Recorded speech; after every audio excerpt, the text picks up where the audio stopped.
नमस्कार, मैं हूं अरविंद शर्मा और आप देख रहे हैं आमद इंडिया का स्पेशल कार्यक्रम आपकी बात खास मुलाकात। हमारे साथ बने हुए हैं जयपुर ग्रेटर से वार्ड नंबर 22 से प्रदीप तिवारी जी। प्रदीप जी, आपका बहुत बहुत स्वागत है आमद के मंच पर। ये बताइए कि निकाय चुनाव होने जा रहे हैं, तो आपको ही जनता क्यों चुने? आपकी ऐसी क्या पहचान है, क्या आप जनता के लिए करना चाहते हैं कि आपको यहाँ की स्थानीय जनता आपको प्रत्याशी रूप में चुने? देखिए, सबसे पहली और बड़ी बात तो यह है कि मैं पिछले 20 सालों से जनता की सेवा में हूँ। इस 40 साल की उम्र में मैंने 20 साल संघर्ष और सिर्फ सेवा की है और 2 चुनाव में पिछले यहाँ से लड़ चुका हूँ कांग्रेस पार्टी का टिकट पे। हर व्यक्ति से मेरा व्यक्तिगत संबंध है, व्यवहार है। हर व्यक्ति के लिए मैं इजी अप्रोच अवेलेबल हूँ। 24 घंटे जब भी मुझे कोई व्यक्ति याद करता है मैं उसके लिए हाजिर हूँ।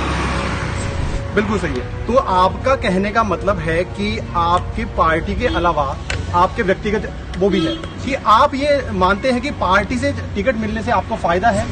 जी, मुझे बिल्कुल फायदा है। पार्टी का एक सिंबल का फर्क होता है और कांग्रेस पार्टी की विचारधारा को मैं लोगों के बीच में लेके भी जाता हूँ और लोग उस चीज से संतुष्ट भी है क्योंकि मैं पार्टी का एक्चुअल वर्कर हूँ। जी जी। तो आपके सामने बीजेपी प्रत्याशी भी है और भी राजनीतिक पार्टी के प्रत्याशी है, निर्दलीय भी है। तो आप अपने आप को कहाँ खड़ा मानते हैं उनके समक्ष और क्या आपको लगता है कि वो क्या आपको चुनौती दे सकते हैं इस चुनाव में?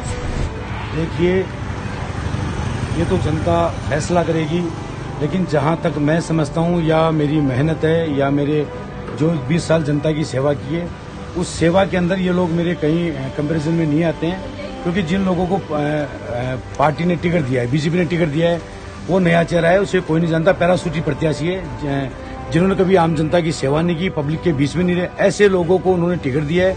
मैं पब्लिक का जाना पहचाना चाह रहा हूँ, 20 साल से सेवा में हूँ, तो मुझे पूरा विश्वास है कि मैं ये चुनाव जरूर जीतूंगा। जी, तो आपका कहने का मतलब है कि आपका व्यक्तिगत अप्रोच भी लोगों तक है। तो आप ये बताइए कि जो आपने भी देखा होगा कि जो जयपुर निकाय में जो बोर्ड बनता है वो कहीं ना कहीं बीजेपी उसमें हमेशा आगे रही है, क्योंकि 70-60 का हम रेशियो करें तो बीजेपी ने वोट बनाया है जबकि कांग्रेस ने ये बनाया। तो आपको क्या लगता है कि आप इतिहास बदल देंगे इस बार? बिल्कुल 100% इतिहास बदलेगा और जहां तक मैं सोचता हूं हेरिटेज और ग्रेटर दोनों जगह अब की बार कांग्रेस का वोट बनेगा। अब अंतिम रूप में आपके 3 बिंदु जो आप चुनाव जीतने के बाद में इस जनता के लिए करना चाहते हैं।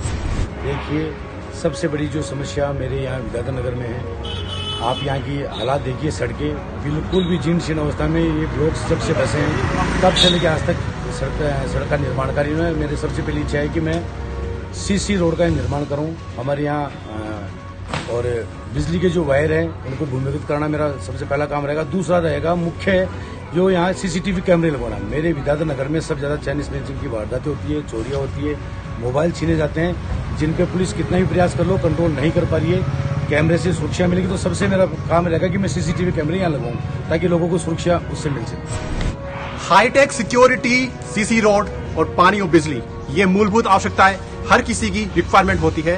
तो इन्होंने यही कहा है कि अगर ये चुनाव जीतते हैं तो इनको पहले तो विश्वास है कि ये चुनाव यही जीतेंगे और ये अगर चुनाव जीतते हैं तो यहाँ की स्थानीय जनता को इससे बहुत बेनिफिट होने वाला है। अब आपके सामने हम रैपिड फायर रखेंगे। जनता,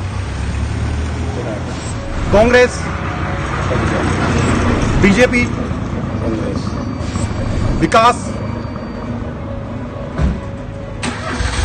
जनता का विकास, जयपुर शहर आदर्श। बहुत बहुत धन्यवाद। तो ये थी चर्चा आज के प्रत्याशी के साथ। हम अगले इंटरव्यू में आपसे मुलाकात करेंगे, तब तक के लिए धन्यवाद।